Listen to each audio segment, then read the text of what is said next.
Alright guys, what is up? And today I'm bringing you part 2 for Black Ops ideas. And I actually have, this is actually one of the first commentaries where I've actually written things down to talk about so I don't forget. And some ideas that I came up with and, stuff like that. So, something that I really enjoyed about Modern Warfare 3 is the fact that they brought in new game modes. And they've done it through not just the start of the game, but they're adding them in as they're going, as the game progresses, which I really enjoy because, you know, they've already added Drop Zone and Infected. And yes, they were private matches, but they made them to the, online multiplayer server, which is really cool. They also added some really good game modes, such as Kill Confirmed, Team Defender, both really good game modes in my opinion, and they're new for this Call of Duty. And I think Black Ops 2 should do something like that, where they they add stuff into some new game modes, to freshen things up, because Kill Confirmed is a very popular game mode and it went over really well with the community. So I hope Black Ops 2 comes out with some new game modes. I don't really have any ideas for new game modes yet. I haven't really gotten into that yet to think of, what game modes or what would actually be a cool game mode itself, but I kind of let the creative team for Treyarch think of that, and hopefully it goes over well. Another thing that I wanted to add into that is that the DLC, Elite is not really the greatest DLC provider. I kind of like the old way better, where the maps would be out all like at the end of every couple months, and you just go down there, get your 20 bucks on PlayStation or Xbox, and you buy the new maps. I kind of like that way a bit better. And I hope that they don't release one or two maps every month. I kind of don't like that. I kind of like having like the old way. So I hope they do that instead of the Elite crap, because even though they probably will do the Elite thing, I just don't personally agree with it or like it. I don't really think it's worth the money in my opinion. But I've already bought it, so they have my money. Next thing is that I want to see combat training. You guys remember combat training from Black Ops? I want to see that return, because that was an amazing feature, one of my favorite features about the game. The fact that I could go in there and practice, get a couple games before I actually go into a pub match, or just play around with my friends. There was nothing more fun than setting the kills to like 7,500 in Nuketown and just raping some guys, putting them on recruit, and just raping the bots, thinking that you were a beast. It's where you could actually try out different guns, snipe and stuff like that, and not worry about anything, just have fun. I think combat training was an amazing feature, and it also helped me when maps would come out. That I get to learn the maps. I'd go to combat training and play a couple games on the new maps before I jump into the actual pub games. Next thing is going to be something that I think we're all aware of, and that is the death streaks. I think the death streaks need to go. Now, I don't understand how they reward a bad player, even if they are dying numerous times. It's going to say, alright, you're dying numerous times, we don't want you to get too frustrated with the game and never come back, so we're going to benefit you for dying. I don't have a problem with that. What I do have a problem with is the fact that it helps them get kills.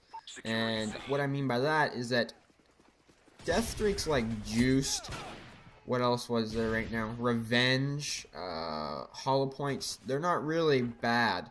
Death streaks that actually, guarantee them a kill, Final Stand, Dead Man's Hand, they need to go. I kind of wish that there's only about 2 or 3 death streaks, and, it'd be like, Juiced, Hollow Points, and what's that other one I just said? Revenge. They're fine because no one complains about them, but Dead Man's Hand, Last Stand, they have to go. And that also goes in with the next thing, that Final Stand / Last Stand needs to stay out of all the Call of Duties from now on. You want to know why? Because it's just a terrible perk. Even though hold on, let me get this out first. It's a good perk, but it's a cheap perk. You die and you have a second chance. That's not fair. That's why they call it second chance. If you're a veteran Call of Duty player, you know that perk's should be taken out of the game since COD 4, and it's still being here. It needs to go, and hopefully, they're not going to say there's not going to be any Final Stand, but we won't, promise there's not going to be second chance or like, any of that shit like Robert Trolling did. Something else that I think is going to be pretty important in the next game, which I think Black Ops did a fairly good job on, except for maybe the FAMAS and maybe the G11, is weapon balance. And I think Treyarch's always had one dominant gun or two dominant guns within all the Call of Duties. and you know, the rest of the guns are extremely balanced for the most part. Modern Warfare 3 is pretty balanced. You could argue the Type 95, but I hope you know, they keep up to par with Modern Warfare 3's weapon balancing. Or maybe the FMG9s are a bit OP, but you know, every Call of Duty has, I guarantee you can't name a single Call of Duty that doesn't have at least one OP gun. So I hope the weapon balance is good, as long as it's not too bad where there's just one gun that you can only use, kind of like the FAMAS before patch Black Ops. That was really it was really good, and it could beat even this SMGs with rapid fire up close. So I think near the end of Call of Duty Black Ops, they fixed it and they made it where it should be. So Treyarch's pretty good at patching those things and listening to the community. Next thing that they patch, well, I think they should patch for Black Ops 2 is Assassin / Ghost / Cold Blooded, whatever they want to call it. Who knows? It'll probably be called Ghost since it's a Treyarch game. But what they did wrong in Modern Warfare 3 is making Assassin too good of a perk. It makes your counters marksman, you know, you're invisible from UAVs, which is just wrong in the first place. There should be no perk that keeps you completely off the radar no matter what. It keeps you off of portable radars. What else does it do? It keeps you immune to EMPs and counter UAVs, so there should be no kill streak that's able to do that. Maybe what my opinion is for Assassin is that they should make it like every third sweep you don't show, every third sweep you show up instead of, you know, being completely invisible. So you know how the UAV goes by, sweep, sweep, sweep. You only show up on the third sweep, every third sweep.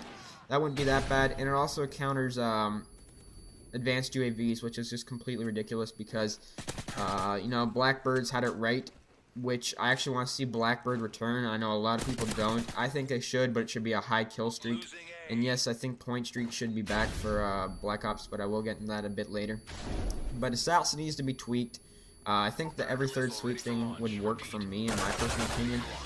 And, you know, it shouldn't make you immune to EMPs or counter UAVs, even if they're not in the next Call of Duty. They should just really tweak it so it goes in and it's not the only perk that people are using, because that's like the only second tier perk you see in the past 3 Call of Duties being used. So hopefully they do something good about that, as well as something that's been talked about since like COD 4 is the knife system. And the knife system sucks really bad. It's terrible how it works, and you know, I think a lot of you know, the bad players like the knife system because it's an easy way to win a quick gunfight.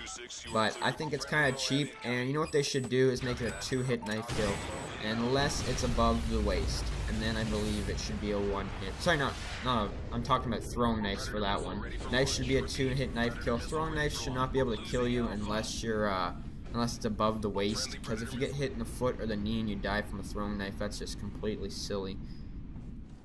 This is the end for my second video. I'll probably do one more video, and the third one discuss the final stuff that I wanted to talk about for my ideas for MW3. But anyways, guys, thank you for watching. Please rate the video and leave some feedback. Peace.